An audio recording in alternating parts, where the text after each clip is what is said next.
자, 그럼 지금부터 우리 조상들이 오래도록 전해 내려온 가슴 뭉클하고 신비로운 이야기를 들려드릴게요. 버려졌지만 결국 온 세상을 구원한 바리공주의 전설이랍니다. 이야기는 여러분을 신비로운 세상으로 안내할 거예요. 편안한 마음으로 귀 기울여 들어보세요. 아주 먼 옛날, 이 세상이 처음 생겨나 혼돈 속에 있었을 때였어요. 이 땅에는 오구대왕이라는 임금님과 빌자시라는 왕비님이 계셨습니다. 이 두 분은 나라를 평화롭게 다스렸지만 딱 한 가지 걱정거리가 있었으니 바로 뒤를 이을 아들이 없다는 것이었습니다.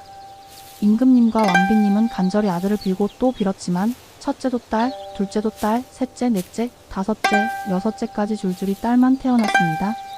왕비님은 매번 아들을 낳지 못해 임금님께 죄송했고 임금님은 날마다 실망이 커져만 갔습니다. 궁궐에는 아들을 바라는 신하들의 아우성이 잦아했지요. 아, 하늘이 어찌 이리 무심하단 말인가? 대를 이룰 왕자가 없으니 이 나라의 미래가 어둡도다. 임금님은 크게 노하여 신하들에게 호통을 치셨습니다. 이번에도 딸이라면 그 어떤 벌도 피할 수 없을 것이다. 마침내 7번째 아기가 태어날 날이 다가왔습니다. 왕비님은 제발 아들이기를 바라며 눈물로 밤을 지새웠습니다. 하지만 운명의 장난일까요? 7번째 아기도 또다시 어여쁜 딸이었습니다. 산실에서 아기가 태어났다는 소식을 들은 임금님은 피가 거꾸로 솟는 듯한 분노를 느끼셨습니다. 뭐시? 또 딸이라니? 이럴 수가 있단 말인가? 임금님의 노여움은 하늘을 찔렀습니다. 6딸에 이어 또 딸이라니? 이것은 하늘이 자신을 버린 것이라 생각했습니다. 당장 저 아이를 내다버려라. 내 눈앞에서 사라지게 하라. 다시는 저 아이의 그림자도 보이지 않도록 하라. 왕비님은 피눈물을 흘리며 임금님께 빌었습니다. 성은이 망극하옵니다, 전하. 부디 저 어린 생명을 살려주시옵소서. 그러나 임금님의 마음은 이미 돌처럼 굳어져 있었습니다. 신하들은 임금님의 명을 거역할 수 없어 갓 태어난 아기를 비단 보자기에 싸서 옥함에 넣고 깊은 산골 물에 띄워보냈습니다. 아기는 그렇게 버려졌기에 바리라는 이름을 얻게 되었습니다. 바리는 버리다라는 뜻에서 온 이름이었죠. 왕비님은 딸을 버린 죄책감과 슬픔에 매일같이 흐느꼈고 임금님 또한 가슴속 깊이 죄를 지었다는 괴로움에 시달렸습니다.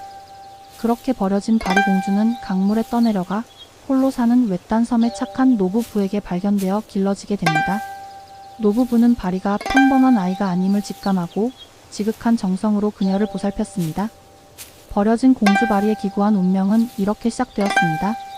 세월은 흘러 바리는 노부부의 사랑 속에서 밝고 지혜로운 처녀로 성장했습니다.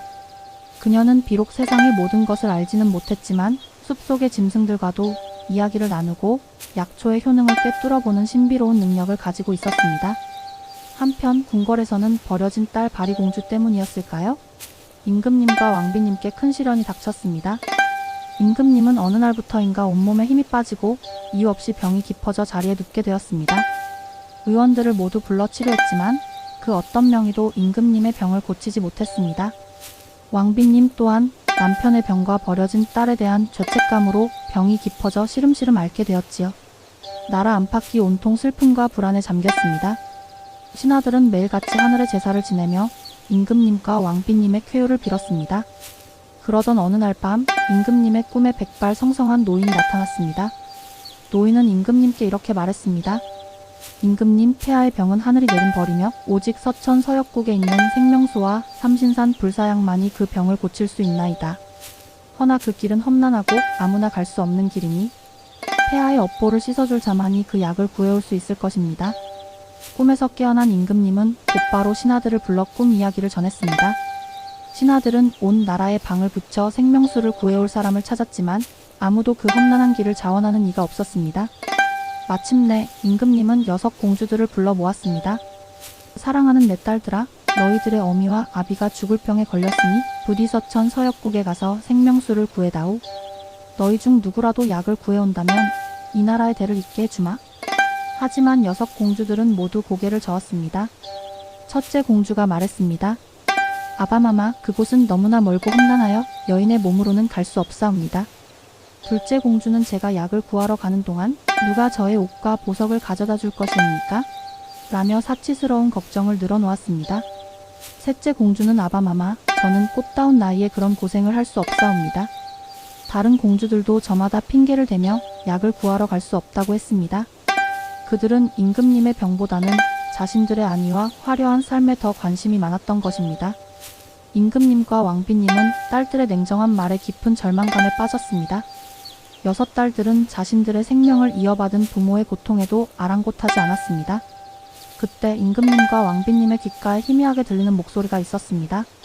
아바마마 어마마마, 그것은 버려진 7번째 딸 바리공주의 목소리인 듯 했습니다.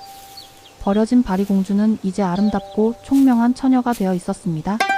그녀는 어느 날 우연히 마을을 찾아온 떠돌이 스님으로부터 자신의 출생의 비밀과 친부모인 임금님과 왕비님이 죽을 병에 걸렸다는 소식을 듣게 되었습니다. 스님은 또한 그녀의 6 언니들이 부모를 위해 약을 구하러 가지 않았다는 이야기도 들려주었지요.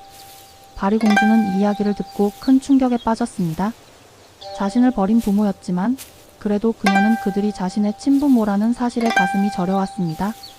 나를 버린 부모님이시지만 그래도 나를 낳아주신 분들인데 내가 아니면 누가 부모님을 구할 수 있겠는가? 바리공주는 깊은 고민 끝에 친부모를 위해 생명수를 구하러 가기로 결심했습니다. 바리공주는 정든 노부부에게 작별 인사를 고하고 서천서역국을 향한 험난한 길을 떠났습니다. 그녀의 여정은 그야말로 죽음의 행진이었습니다.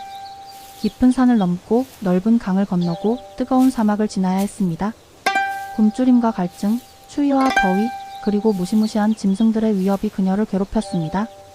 때로는 마음을 홀리는 요괴들이 나타나 그녀의 발길을 멈추려 했지만 바리공주는 오직 부모를 살리겠다는 일념으로 모든 고난을 이겨냈습니다.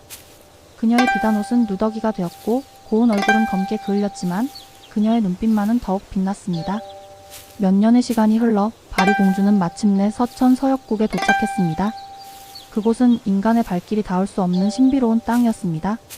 그녀는 헤매고 헤매어 생명수가 솟아나는 우물에 다다랐습니다. 그런데 그 우물 앞에는 무상신선이라는 기이한 모습의 신선이 지키고 있었습니다. 신선은 바리공주를 보자마자 차갑게 말했습니다. 이봐라 여인아, 이곳은 함부로 올 수 있는 곳이 아니다. 무엇 때문에 이곳까지 왔느냐? 바리공주는 무상신선에게 자신의 사연을 모두 털어놓았습니다. 자신을 버린 부모지만 그들을 살리기 위해 천리 길을 달려왔다고 말이지요.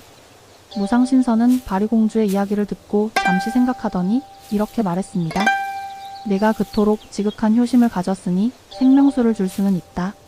하지만 한 가지 조건이 있다. 너는 이곳에서 나와 부부가 되어 7 아들을 낳고 나를 16해 동안 섬겨야 한다. 그 조건이 충족되어야만 생명수와 삼신산 불사약을 얻을 수 있을 것이다. 바리공주는 큰 충격에 빠졌습니다. 부모님은 위독하여 시시각각 죽음이 다가오고 있는데 이곳에서 16해를 보내야 한다니? 하지만 부모님을 살릴 수 있는 유일한 방법이었기에 그녀는 망설임 없이 고개를 끄덕였습니다. 좋습니다, 신선님. 부모님을 살릴 수 있다면 제 한 몸 기꺼이 바치겠습니다. 그렇게 바리공주는 무상신선과 부부가 되어 그를 극진히 섬겼고 7 아들을 낳아 기르며 16해의 긴 세월을 서천서역국에서 보내게 됩니다. 버려진 공주에서 이제는 7 아들의 어머니가 된 바리공주의 삶은 기구했지만 그녀의 효심은 결코 변치 않았습니다. 16해의 세월이 흐르고 바리공주는 무상신선과의 약속을 모두 지켰습니다. 마침내 무상신선은 바리공주에게 생명수와 삼신산 불사약을 건네주었습니다. 바리공주, 너의 지극한 효심이 하늘을 감동시켰으니 이제 너의 부모를 살릴 수 있을 것이다. 부디 돌아가 부모를 구하고 이 세상의 모든 생명을 보살피는 존재가 되어라. 바리공주는 7 아들을 데리고 다시 험난한 귀향길에 올랐습니다. 그녀가 다시 궁궐로 돌아왔을 때 궁궐은 온통 상여 소리로 가득했습니다. 임금님과 왕비님은 이미 세상을 떠나 장례식이 한창 진행되고 있었던 것입니다. 바리공주는 한 걸음에 달려가 부모님의 상여 앞에 무릎을 꿇었습니다. 아바마마, 어마마마, 제가 왔습니다.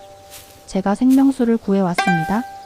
바리공주는 애절하게 외치며 생명수와 불사약을 부모님의 입에 흘려 넣었습니다. 기적이 일어났습니다. 이미 싸늘하게 식었던 임금님과 왕비님의 몸에 다시 온기가 돌기 시작했고 눈을 깜빡이며 깨어나셨습니다. 왕과 왕비는 눈을 뜨자마자 바리공주를 품에 안고 하염없이 눈물을 흘렸습니다. 내 딸 바리야, 내 딸아, 내가 너를 버렸거늘 네가 나를 살렸구나. 임금님은 자신의 어리석음을 뼈저리게 후회하며 바리공주에게 깊이 사죄했습니다. 바리공주는 자신을 버린 부모를 원망하지 않고 오히려 그들을 구원한 지극한 효심을 보여주었습니다. 임금님과 왕비님은 바리공주에게 이 나라의 왕위를 물려주려 했지만 바리공주는 이를 거절했습니다. 아바마마, 저는 이제 인간의 왕이 될 수 없습니다. 저는 이 세상의 모든 죽은 이들의 넛을 위로하고 살아있는 이들을 보살피는 신이 되겠습니다.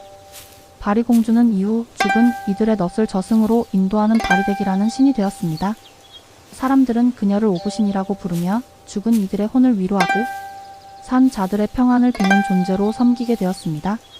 그녀는 버려진 공주였지만 자신의 희생과 효심으로 부모를 구하고 나아가 모든 죽은 영혼을 인도하는 위대한 신이 된 것입니다. 이 이야기는 비록 부모에게 버려졌을지라도 원망하지 않고 지극한 효심을 보인 바리공주의 희생정신과 용기를 일깨워줍니다. 진정한 사랑과 용서 그리고 희생의 가치를 일깨워주는 바리공주의 전설은 오늘날까지도 많은 사람들에게 깊은 감동을 주고 있답니다. 다음에도 더 흥미로운 이야기로 찾아뵙겠습니다.